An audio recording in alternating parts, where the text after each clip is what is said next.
days of Halloween.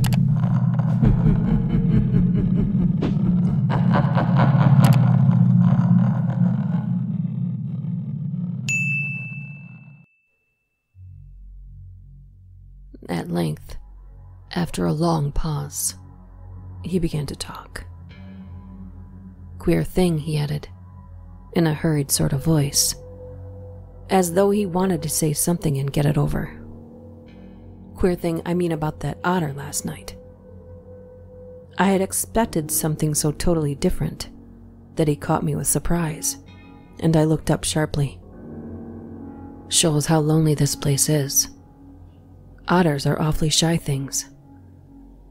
"I don't mean that, of course," he interrupted. "I mean, did you think it really was an otter?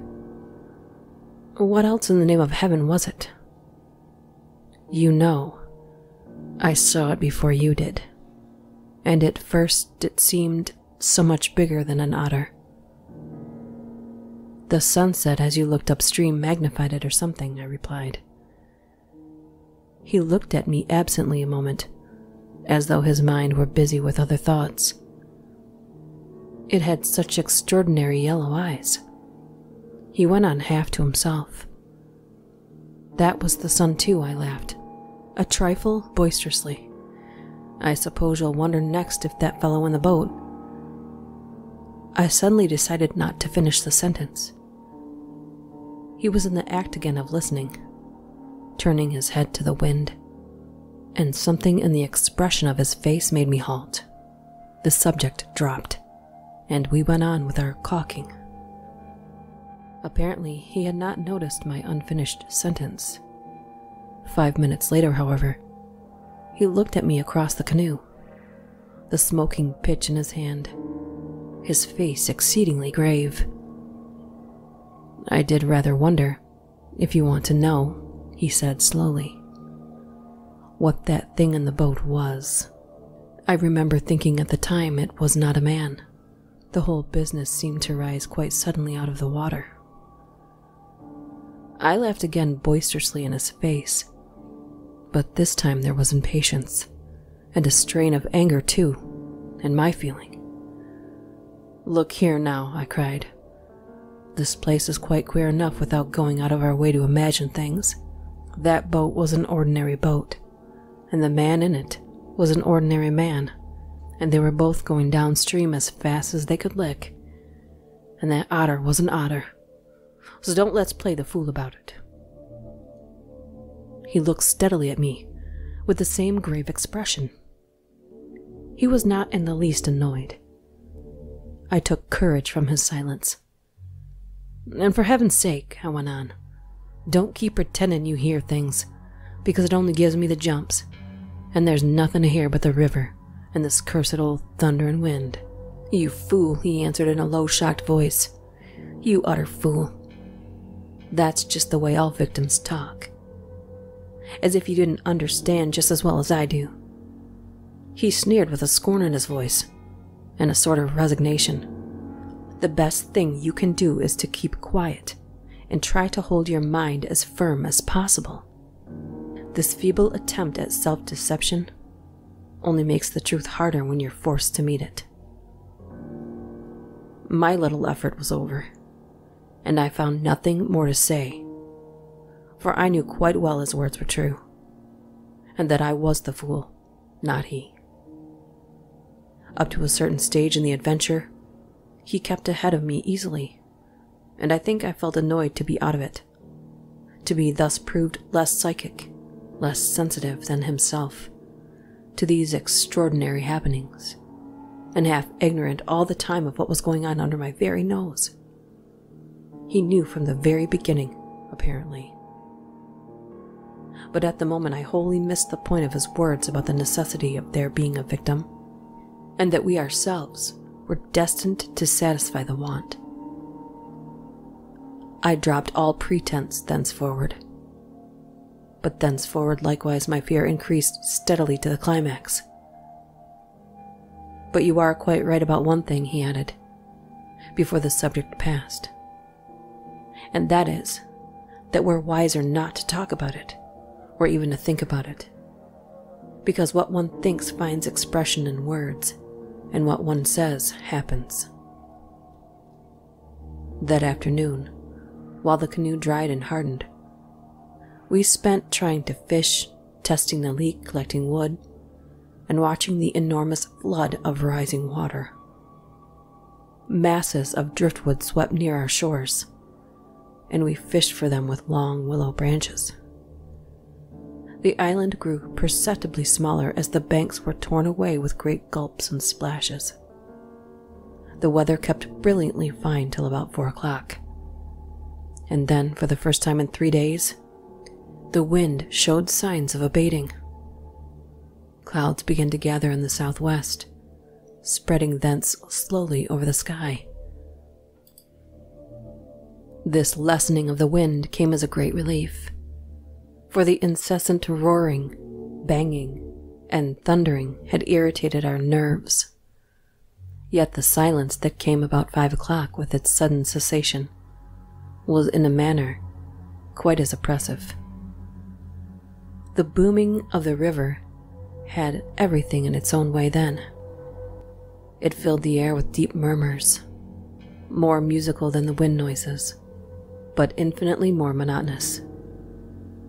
The wind held many notes, rising, falling, always beating some sort of great elemental tune, whereas the river's song lay between 3 notes at most, dull pedal notes that held a lugubrious quality foreign to the wind, and somehow seemed to me, in my then nervous state, to sound wonderfully well the music of doom. It was extraordinary, too, how the withdrawal suddenly of bright sunlight took everything out of the landscape that made for cheerfulness. And since this particular landscape had already managed to convey the suggestion of something sinister, the change of course was all the more unwelcome and noticeable.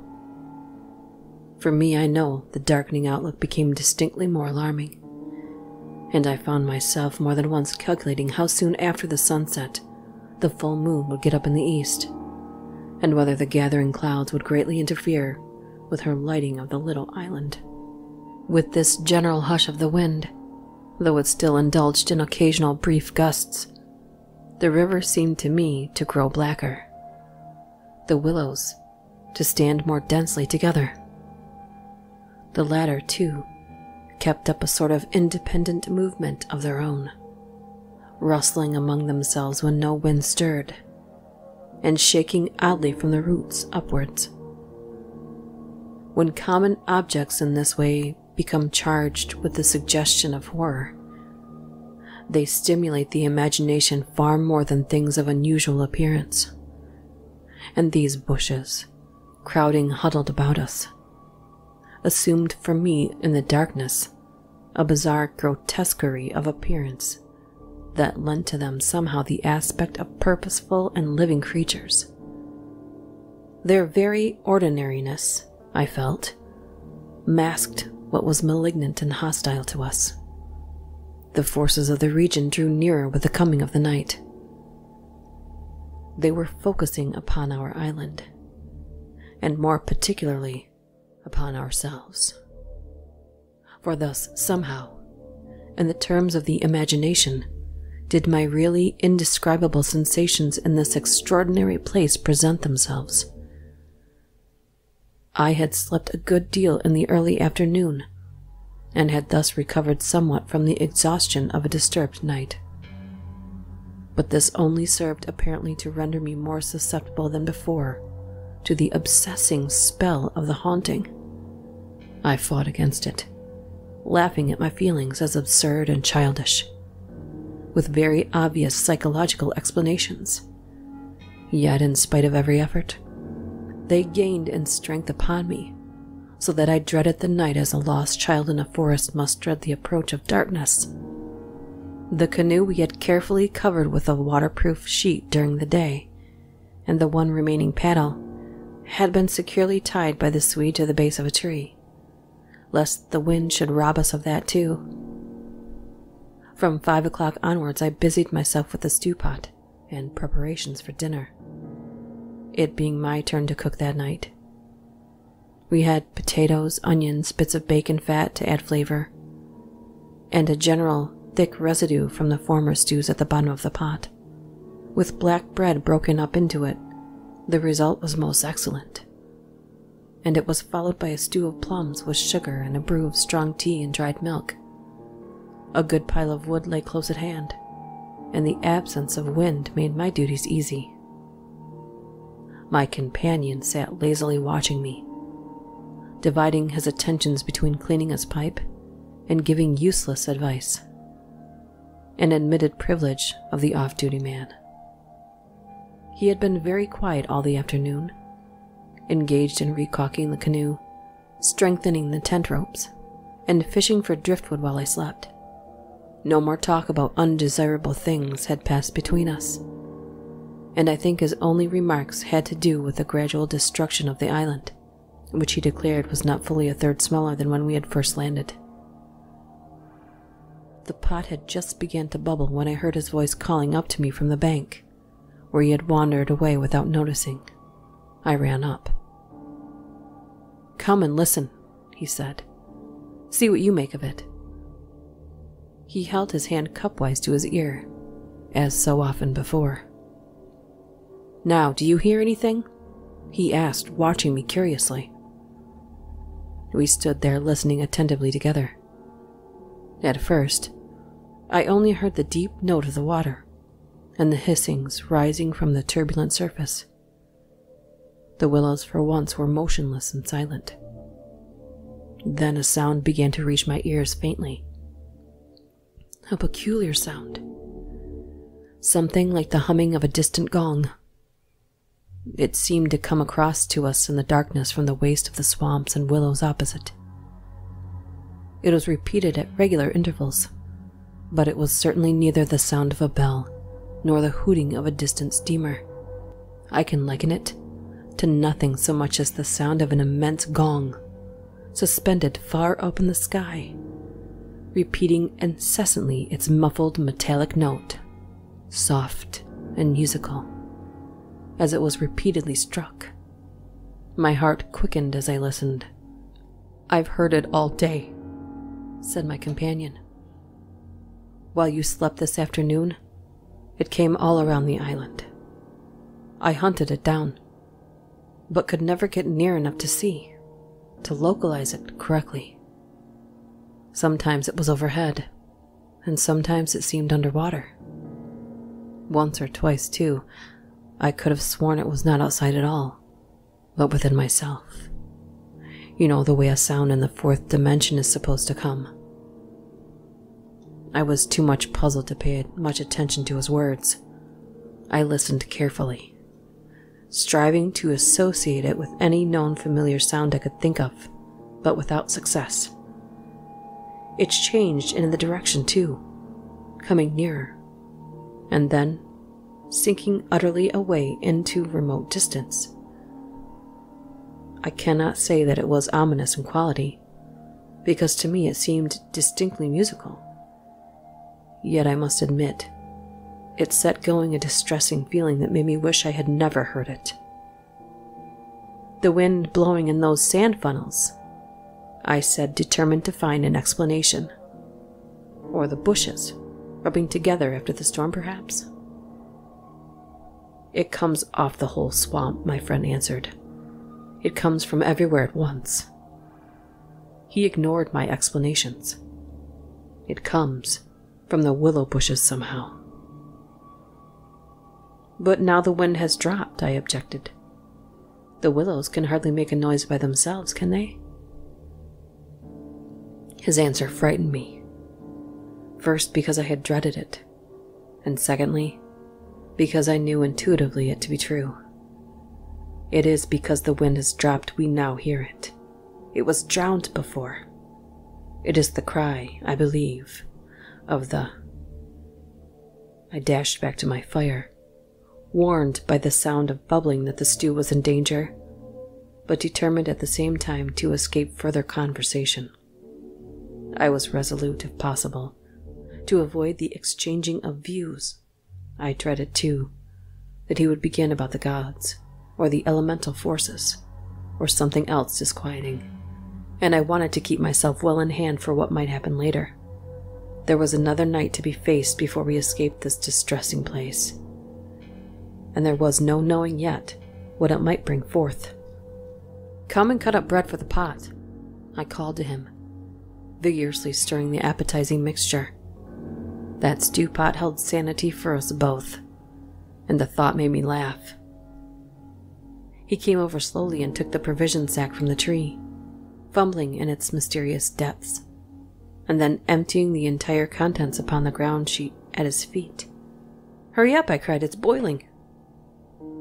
The Swede burst out in a roar of laughter that startled me. It was forced laughter, not artificial exactly, but mirthless. "There's nothing here," he shouted, holding his sides. "Bread, I mean. It's gone. There is no bread, they've taken it." I dropped the long spoon and ran up. Everything the sack had contained lay upon the ground sheet, but there was no loaf. The whole dead weight of my growing fear fell upon me and shook me. Then I burst out laughing too. It was the only thing to do, and the sound of my laughter also made me understand his. The stain of physical pressure caused it, this explosion of unnatural laughter in both of us. It was an effort of repressed forces to seek relief. It was a temporary safety valve, and with both of us it ceased quite suddenly. "How criminally stupid of me," I cried, still determined to be consistent and find an explanation. "I clean forgot to buy a loaf at Pressburg. That chattering woman put everything out of my head, and I must have left it lying on the counter, or... The oatmeal, too, is much less than it was this morning," the Swede interrupted. Why in the world need he draw attention to it? I thought angrily. "There's enough for tomorrow," I said, stirring vigorously, "and we can get lots more from Corman or Gran. In 24 hours we shall be miles from here." "I hope so. To God," he muttered, putting the things back into the sack. "Unless we're claimed first as victims for the sacrifice." He added with a foolish laugh. He dragged the sack into the tent for safety's sake, I suppose, and I heard him mumbling to himself, but so indistinctly that it seemed quite natural for me to ignore his words. Our meal was beyond question a gloomy one, and we ate it almost in silence, avoiding one another's eyes and keeping the fire bright. Then we washed up and prepared for the night, and, once smoking, our minds unoccupied with any definite duties, the apprehension I had felt all day long became more and more acute. It was not then active fear, I think, but the very vagueness of its origin distressed me far more than if I had been able to tick it and face it squarely. The curious sound I have likened to the note of the gong became now almost incessant, and filled the stillness of the night with a faint, continuous ringing rather than a series of distant notes. And at one time, it was behind and at another in front of us. Sometimes I fancied it came from the bushes on our left, and then again from the clumps on our right. More often it hovered directly overhead, like the whirring of wings. It was really everywhere at once, behind and front, at our sides, and over our heads, completely surrounding us.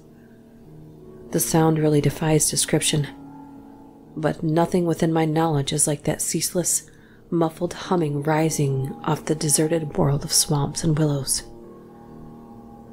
We sat smoking in comparative silence, the strain growing every minute greater. The worst feature of the situation seemed to me that we did not know what to expect, and could therefore make no sort of preparation by way of defense. We could anticipate nothing. My explanations made in the sunshine, moreover, now came to haunt me with their foolish and wholly unsatisfactory nature, and it was more and more clear to us that some kind of plain talk with my companion was inevitable, whether I liked it or not. After all, we had to spend the night together, and to sleep in the same tent side by side. I saw that I could not get along much longer without the support of his mind, and for that, of course, Plain talk was imperative. As long as possible, however, I postponed this little climax and tried to ignore or laugh at the occasional sentences he flung into the emptiness. Some of these sentences, moreover, were confoundingly disquieting to me, coming as they did to corroborate much that I felt myself. Corroboration, too, which made it so much more convincing from a totally different point of view. He composed such curious sentences and hurled them at me at such an inconsequential sort of way, as though his main line of thought was secret to himself, and these fragments were mere bits he found it impossible to digest. He got rid of them by uttering them. Speech relieved him. It was like being sick. There are things about us, I'm sure, that make for disorder, disintegration, destruction. Our destruction, he said once, while the fire blazed between us. We've strayed out of a safe line somewhere. And another time, when the gong sounds had come nearer, ringing much louder than before, and directly over our heads, he said as though talking to himself, "I don't think a gramophone would show any record of that. The sound doesn't come to me by ears at all. The vibrations reach me in another manner altogether, and they seem to be within me, which is precisely how a fourth-dimensional sound might be supposed to make itself heard." I purposely made no reply to this, but I sat up a little closer to the fire and peered about me into the darkness. The clouds were massed all over the sky, and no trace of moonlight came through. Very still, too, everything was, so that the river and the frogs had things all their own way. "It has that about it," he went on, "which is utterly out of common experience. It is unknown. Only one thing describes it, really. It is a non-human sound. I mean, a sound outside humanity." Having rid himself of this indigestible morsel, he lay quiet for a long time. But he had so admirably expressed my own feeling that it was a relief to have the thought out, and to have it confined by the limitation of words from dangerous wandering to and fro in the mind. The solitude of that Danube camping place, can I ever forget it? The feeling of being utterly alone on an empty planet. My thoughts ran incessantly upon cities and the haunts of men. I would have given my soul, as the saying is, for the feel of those Bavarian villages we had passed through by the score. For the normal, human commonplaces, peasants drinking beer, tables beneath the trees, hot sunshine, a ruined castle on the rocks behind the red-roofed church. Even the tourists would have been welcome. Yet what I felt of dread was no ordinary ghostly fear. It was infinitely greater, stranger, and seemed to arise from some dim ancestral sense of terror, more profoundly disturbing than anything I had known or dreamed of. We had strayed, as the Swede put it, into some region or some set of conditions where the risks were great, yet unintelligible to us, where the frontiers of some unknown world lay close about us. It was a spot held by the dwellers in some outer space, a sort of peephole, whence they could spy upon the earth, themselves unseen, a point where the veil between had worn a little thin. As the final result of too long a sojourn here, we should be carried over the border and deprived of what we called our lives, yet by mental, not physical processes. In that sense, as he said, we should be the victims of our adventure, a sacrifice. It took us in different fashion, each according to the measure of his sensitiveness and powers of resistance. I translated it vaguely into a personification of the mightily disturbed elements, investing them with the horror of a deliberate and malefic purpose, resentful of our audacious intrusion into their breeding place, whereas my friend threw it into the unoriginal form at first of a trespass on some ancient shrine, some place where the old gods still held sway, where the emotional forces of former worshippers still clung. and the ancestral portion of him yielded to the old pagan spell.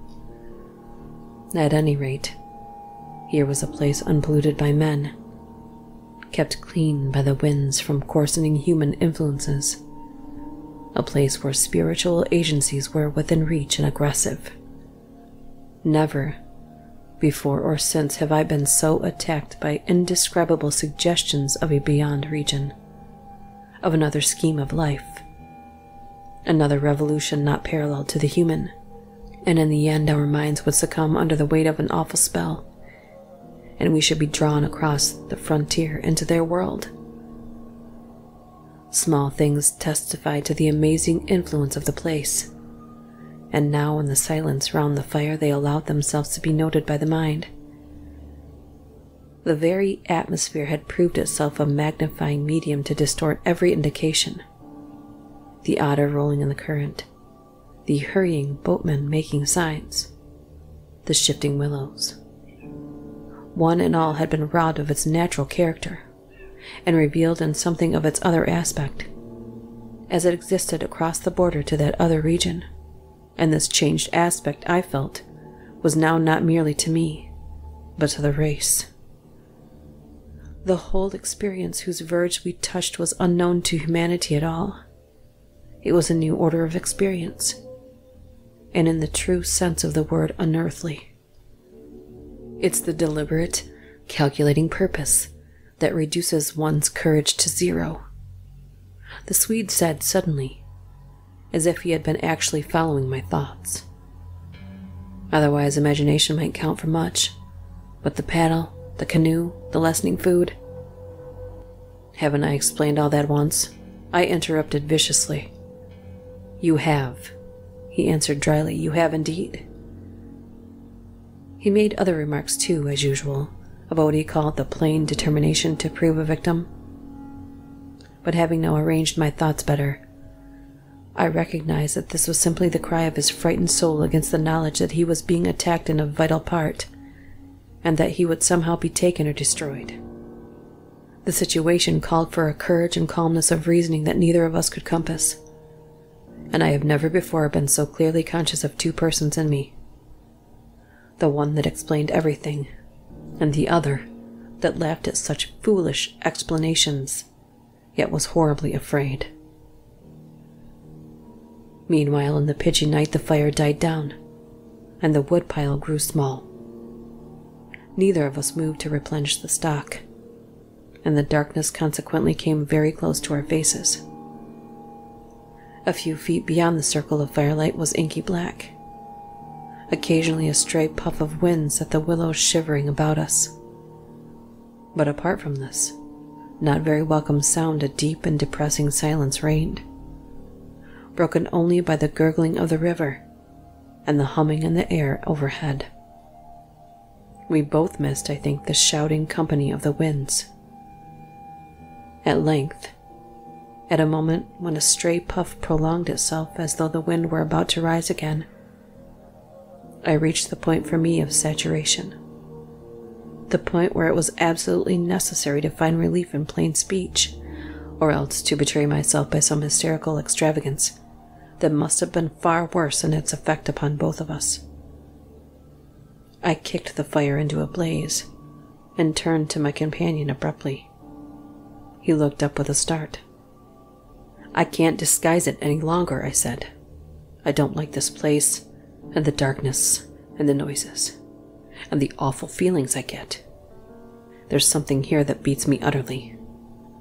I'm in a blue funk, and that's the plain truth. If the other shore was different, I swear I'd be inclined to swim for it." The Swede's face turned very white beneath the deep tan of sun and wind. He stared straight at me and answered quietly, but his voice betrayed his huge excitement in its unnatural calmness.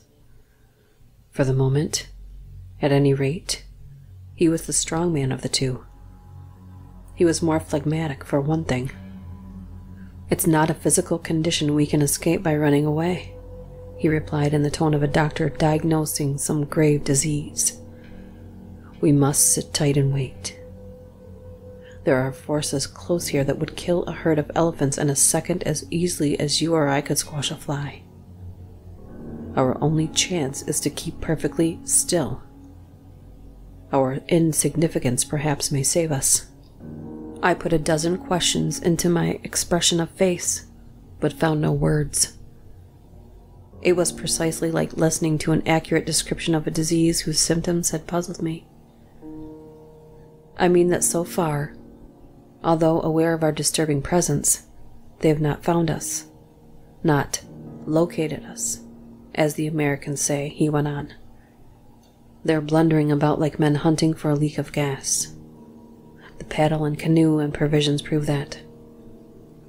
I think they feel us, but cannot actually see us. We must keep our minds quiet. It's our minds they feel. We must control our thoughts, or it's all up with us. Death, you mean? I stammered, icy with the horror of his suggestion.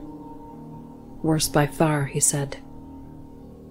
Death, according to one's belief, means either annihilation or release from the limitations of the senses, but it involves no change of character. You don't suddenly alter just because the body's gone. But this means a radical alteration, a complete change, a horrible loss of oneself by substitution, far worse than death, and not even annihilation. We happen to have camped in a spot where their region touches ours, where the veil between was worn thin. Horrors, he was using my very own phrase, my actual words, so that they are aware of our being in their neighborhood. But who are aware, I asked. I forgot the shaking of the willows in the wilderness calm, the humming overhead, everything except what I was waiting for an answer that I dreaded more than I can possibly explain. He lowered his voice at once to reply, leaning forward a little over the fire, an indefinable change in his face that made me avoid his eyes and look down upon the ground. All my life, he said, I've been strangely, vividly conscious of another region, not far removed from our own world in one sense, yet wholly different in kind, where great things go on unceasingly, where immense and terrible personalities hurry by, intent on vast purposes compared to which earthly affairs, the rise and fall of nations, the destinies of empires, the fate of armies and continents, are all as dust in the balance. Vast purposes, I mean, that deal directly with the soul, and not indirectly with more expressions of the soul. I suggest just now, I began seeking to stop him, feeling as though I was face to face with a madman. But he instantly overbore me with his torrent that had come. You think, he said, it is the spirit of the elements, and I thought perhaps it was the old gods. But I tell you now it is neither. These would be comprehensible entities, for they have relations with men, depending upon them for worship or sacrifice, whereas these beings, who are now about us, have absolutely nothing to do with mankind, and it is mere chance that their space happens just at this spot to touch our own. The mere conception, which his words somehow made so convincing, as I listened to them, there in the still darkness of that lonely island, set me shaking all over. I found it impossible to control my movements. What do you propose? I began again. A sacrifice. A victim. Might save us by distracting them until we could get away, he went on.